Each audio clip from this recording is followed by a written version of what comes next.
સ્થાનિક સ્વરાજની ચૂંટણીને લઈને ભાજપમાં બેઠકોનો ધમધમાટ। આગામી 3 દિવસની અંદર ભાજપ 15 મનપાના ઉમેદવારો જાહેર કરી શકે છે। આજથી આગામી 3 દિવસ ભાજપ ચૂંટણી સમિતિની બેઠક મળશે। ઝોન દીઠ બેઠકો અને ઉમેદવારોનું લિસ્ટ તૈયાર થશે। સંકલન સમિતિની બેઠક બાદ 5, 6, 7 એપ્રિલે ચૂંટણી સમિતિની બેઠક મળશે। તો મુખ્યમંત્રી ભૂપેન્દ્ર પટેલ, પ્રદેશ અધ્યક્ષ જગદીશ વિશ્વકર્મા અને નાયબ મુખ્યમંત્રી હર્ષ સંઘવી હાજર રહેશે। પ્રદેશ ભાજપની ચૂંટણી સમિતિ ઉમેદવારો નક્કી કરશે। સ્થાનિક સ્વરાજની ચૂંટણીને લઈ ઉમેદવારોના નામની પસંદગી માટેની તૈયારીઓ શરૂ કરી દેવામાં આવી છે। તારીખ જાહેર થઈ ગઈ છે, ત્યારે હવે ઉમેદવારોનું નામની ફાઇનલ યાદી છે તે તૈયાર કરવા તરફ જઈ રહ્યા છે। ભારતીય જનતા પાર્ટી દ્વારા સેન્સ પ્રક્રિયા કરવામાં આવી હતી અને એ સેન્સ પ્રક્રિયામાં જે દાવેદારી નોંધાવવા માંગતા હોય તે લોકોએ દાવેદારી છે તે નોંધાવી દીધી છે। અલગ અલગ વોર્ડમાં 50થી લઈ 16 સુધીના ઉમેદવારોની લિસ્ટ છે તે તૈયાર થયું છે અને સંકલન સમિતિની જે બેઠક મળશે અને આ સંકલન સમિતિની બેઠકમાં જે ઉમેદવારોના નામનું લિસ્ટ છે તે તૈયાર થશે અને ત્યારબાદ ચૂંટણી સમિતિની બેઠક મળશે અને આ ચૂંટણી સમિતિની બેઠકમાં ફાઇનલ યાદી છે તે તૈયાર થશે અને ઉમેદવારોના નામ ઉપર મહોર લાગશે। કેમેરામેન શ્રેણિક મહેતા સાથે વિભુ પટેલ, ન્યૂઝ 18 ગુજરાતી, ગાંધીનગર। સ્થાનિક સ્વરાજની ચૂંટણીને લઈને કોંગ્રેસે તૈયારીઓ તેજ કરી છે। અમદાવાદમાં કોંગ્રેસની મહત્વની બેઠક આજે કોંગ્રેસ પોતાના ઉમેદવારોની પ્રથમ યાદી જાહેર કરી શકે છે। વોર્ડ સમિતિઓ પાસેથી આવેલા નામો પર કોંગ્રેસ આખરી મોહર મારશે। પ્રદેશ પ્રમુખ સહિત અગ્રણીઓ હાજરી આપશે। ઉમેદવારી સહિતના મુદ્દાઓ પર ચર્ચા પણ થશે।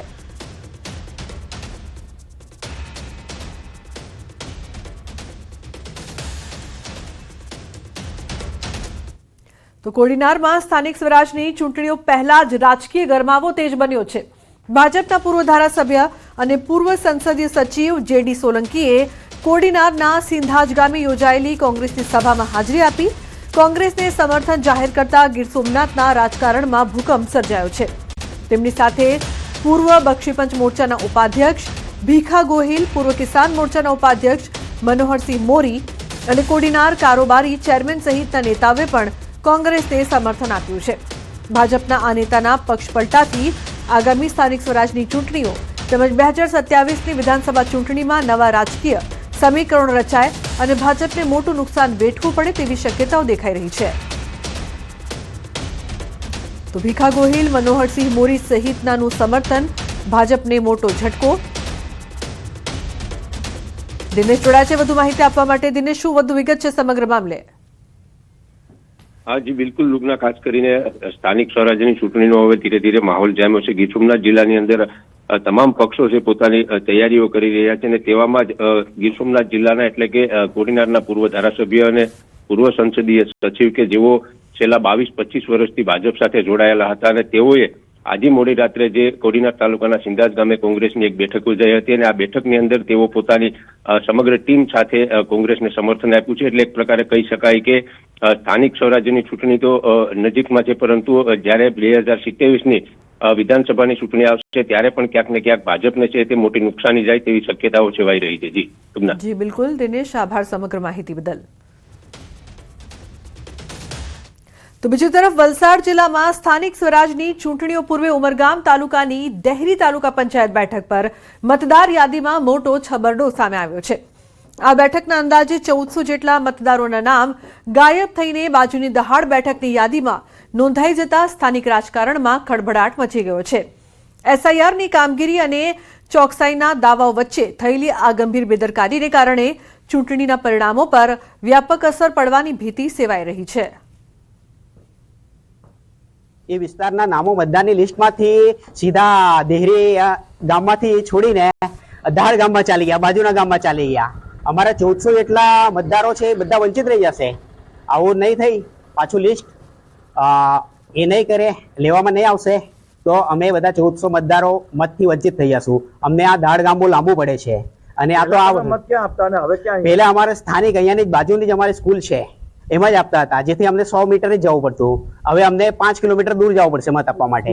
હવે પછી જાણવામાં આવ્યું છે કે અહીંથી લગભગ 5 થી 6 કિલોમીટર દૂર દાડ જે ગામ છે તો ત્યાં બગડિયા એરિયા, ભીંડિયા, ભંડારવાડ પતરાગઢ અને રામવાડી આ વિસ્તારના જેટલા લગભગ 1400 થી 1500 જે મતદારો છે એમને ત્યાં શિફ્ટ કરવામાં આવેલા છે એવી જાણ મળી છે. અને એ લગભગ આમથી 5 થી 6 કિલોમીટર દૂર પડે છે, જેથી અહીંથી એટલા દૂર મતદાન કરવા માટે અમને જવું પડશે. એટલે અમારી માંગણી એ છે કે જે વર્ષોથી ચાલતું આવેલું છે કે જે જગ્યામાં અમે રહીએ છીએ અને જે સ્કૂલના અંદર અમે મતદાન કરીએ છીએ તો જૈસે થે રહેવા જોઈએ. તો આ મામલે દહેરી ગ્રામ પંચાયતના ઉપસરપંચ સહિતના અગ્રણીઓએ મામલતદારને લેખિત રજૂઆત કરી તાત્કાલિક સુધારો કરવાની માંગ કરી છે. મતદારોમાં વધતી નારાજગી વચ્ચે ઉમરગામ મામલતદારે ઉચ્ચ કક્ષાએ રજૂઆત કરી હોવાનું અને ટૂંક સમયમાં જ આ ટેકનિકલ ભૂલ સુધારી લેવામાં આવશે તેવી ખાતરી આપી છે. મતદારો જે વર્ષોથી દેહરી ગામના છે, આ બધા મતદારો દહાડ તાલુકા પંચાયત, 3 દહાડ તાલુકા પંચાયતની બેઠકમાં આ બધા નામો જતા રહ્યા છે. આ બાબત અમારા ધ્યાન પર આવતા અમે ઉમરગામના મામલેદાર સાહેબને કે ભાઈ આ ભૂલ જે થઈ છે તંત્રથી એ સુધારવા માટે વિનંતી કરી છે કે જેથી કરીને કોઈ પણ મતદાર મતદાનથી વંચિત નહીં રહે. તો તાત્કાલિક આ મતદાર યાદીમાં સુધારો કરવા માટે અમે અમારી રજૂઆત કરી છે. તો સ્થાનિક ચૂંટણી પહેલા અમદાવાદ કોંગ્રેસથી મોટા સમાચાર છે. કોંગ્રેસના પૂર્વ કાઉન્સિલરે કોંગ્રેસનો હાથ છોડ્યો છે. પૂર્વ કોર્પોરેટર ઇકબાલ શેખનું કોંગ્રેસથી રાજીનામું. પ્રદેશ કોંગ્રેસ પ્રમુખને અમિત ચાવડાને આપ્યું રાજીનામું. છેલ્લા 5 ટર્મથી ગોમતીપુર વોર્ડના કાઉન્સિલર હતા. પ્રદેશ પ્રમુખ સંબોધન કરતા પત્રમાં નારાજગી વ્યક્ત કરી છે. વિપક્ષ નેતા પદનો ત્યાગ કર્યો હોવાનો પણ ઉલ્લેખ કર્યો છે. માનસિક રીતે હેરાન પરેશાન કરવામાં આવી રહ્યો છે. ઇકબાલ શેખે રાજીનામા બાદ હવે ઓવેસી સાથે મુલાકાત કરી છે. ઇકબાલ શેખ AIMIMથી લડી શકે છે ચૂંટણી.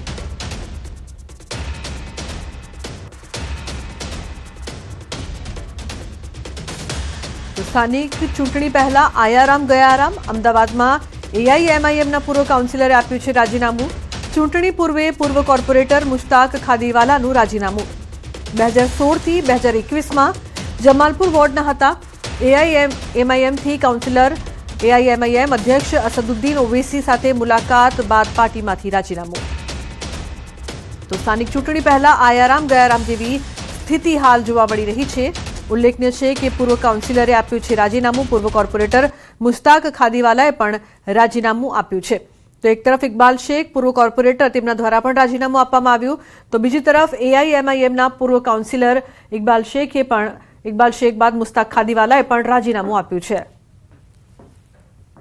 પ્રણવ જોડાયા છે વધુ માહિતી આપવા માટે. પ્રણવ, જે પ્રકારથી ચૂંટણી પહેલા રાજકીય સમીકરણો છે તે ગરમાયા છે, આયારામ ગયારામની સ્થિતિ, એક તરફ ઇકબાલ શેખ તો બીજી તરફ મુશ્તાક, શું કહેશો?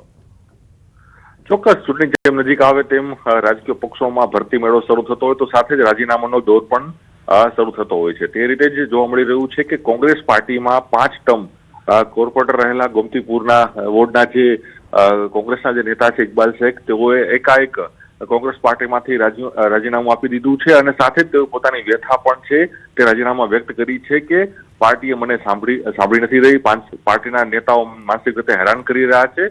તો સાથે જ તેઓએ જે ઓવેસીની પાર્ટી છે MIM, તે પાર્ટીમાં સત્તાવાર રીતે ગઈકાલે ઓવેસીની હાજરીમાં તેઓ જોડાય છે. એટલે એ તર્ક થઈ રહ્યો છે કે તે ગોમતીપુર બેઠક ઉપર જે છેલ્લા 5 ટર્મથી તેઓ કોંગ્રેસના મેન્ડેટ ઉપર ચૂંટણી લડતા હતા, પરંતુ હવે તેઓ MIM પરથી ચૂંટણી લડશે. તો બીજી તરફ MIM પાર્ટીના જ જમાલપુરના જે વર્તમાન કોર્પોરેટર છે મુશ્તાક ખાદીવાલા, તેઓએ પણ ઓવેસીની હાજરીના સમયે જ તેઓ પોતાનું રાજીનામું ધરી દીધું છે અને તેઓ માનવામાં આવ્યું છે કે કોંગ્રેસ પાર્ટીમાં ગમે તે સમયે જોડાઈ શકે છે, એટલે કોંગ્રેસ પાર્ટી તેઓને ટિકિટ આપી શકે છે.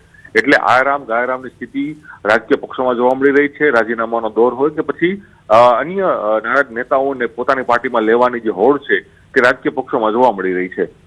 જી બિલકુલ, આભાર સમગ્ર માહિતી બદલ પ્રણવ. તો બીજી તરફ વડોદરામાં સ્થાનિક ચૂંટણી પહેલા આપ ઉમેદવાર વિવાદોમાં. વોર્ડ નંબર 2ના ઉમેદવારના ધાબા પરથી દારૂ પકડાયો છે. આપ ઉમેદવાર ભરત માળી સપડાયા છે વિવાદમાં. પોલીસે દરોડા પાડી દેશી દારૂ જપ્ત કર્યો છે. તો 3600ની કિંમતનો 18 લીટર દેશી દારૂ જપ્ત કરવામાં આવ્યો છે. ધાબુ દિનેશભાઈ અને લખનભાઈ નામક લોકો ચલાવતા હતા. ભરત માળીએ પોલીસ સમક્ષ ભાડા કરાર રજૂ કર્યો છે. પોલીસે વધુ તપાસ હાથ ધરી છે.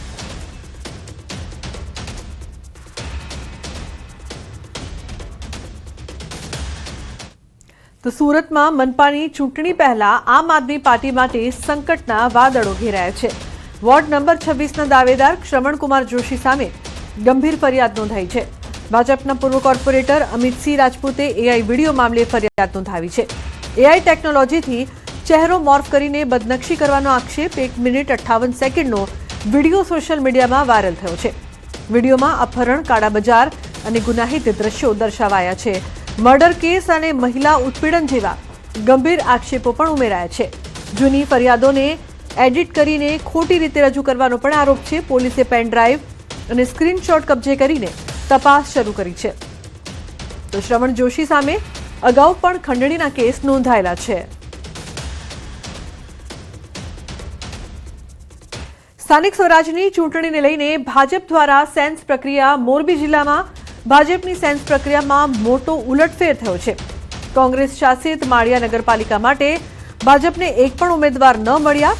માળિયા નગરપાલિકાના 6 વોર્ડની 24 બેઠકો માટે ભાજપ તરફથી એક વ્યક્તિએ ન નોંધાવી દાવેદારી.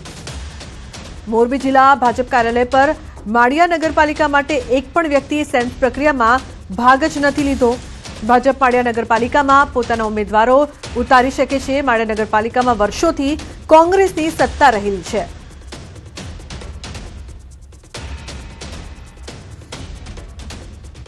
તો રાજકોટમાં આવનારી ચૂંટણીને લઈને ભાજપે શહેરમાં ચૂંટણી પ્રચારના શ્રી ગણેશ કરી દીધા છે.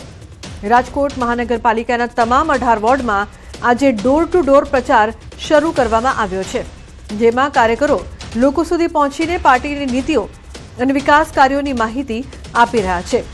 ખાસ વાત તો એ છે કે ઉમેદવારોનું નામ જાહેર થાય તે પહેલા જ ભાજપે પ્રચાર ઝુંબેશ શરૂ કરી દીધી છે. વોર્ડ નંબર 2માં ખુદ શહેર ભાજપ પ્રમુખ માધવ દવેની આગેવાનીમાં કાર્યકર્તાઓ ઘરે ઘરે જઈને લોકસંપર્ક કરી રહ્યા છે.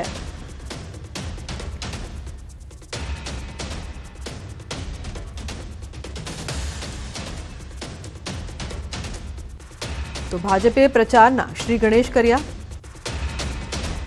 સ્થાનિક સ્વરાજની ચૂંટણીના પડઘમ વાગી ચૂક્યા છે, ત્યારે ભાજપ દ્વારા પણ પ્રચારના શ્રી ગણેશ કરી દેવામાં આવ્યા છે. અત્યારે દ્રશ્યો જોઈ શકો છો કે જે રીતના ભાજપના જે કાર્યકરો છે તે ડોર ટુ ડોર પ્રચાર કરી રહ્યા છે. મહિલા વિંગો હોય કે જે પુરુષો હોય તે તમામ અત્યારે પ્રચાર કરી રહ્યા છે. આપ દ્રશ્યો જોઈ શકો છો કે જે રીતના રાજકોટ શહેરના એરપોર્ટ રોડ પરથી શહેર ભાજપ પ્રમુખના નિવાસસ્થાનેથી આ પ્રચારના જે છે શ્રી ગણેશ કરી દેવામાં આવી રહ્યા છે. ભારતીય જનતા પાર્ટીની ખાસ એ જ વિશેષતા છે કે કોને ટિકિટ મળે એ મહત્વનું નથી, પરંતુ દરેક કાર્યકર્તા કદમથી કદમ મિલાવી અને આ ભારતીય જનતા પાર્ટીનો અત્યારે પ્રચાર અને પ્રસાર કરવા માટે નીકળી પડ્યા છે. એ જ એની ખાસ વિશેષતા છે. ભારતીય જનતા પાર્ટીનો કાલે સ્થાપના દિવસ છે, 6 એપ્રિલ, એટલે અમે એના પૂર્વ દિવસે ભારતીય જનતા પાર્ટી હર હંમેશ તૈયાર હોય છે દરેક કાર્ય માટે.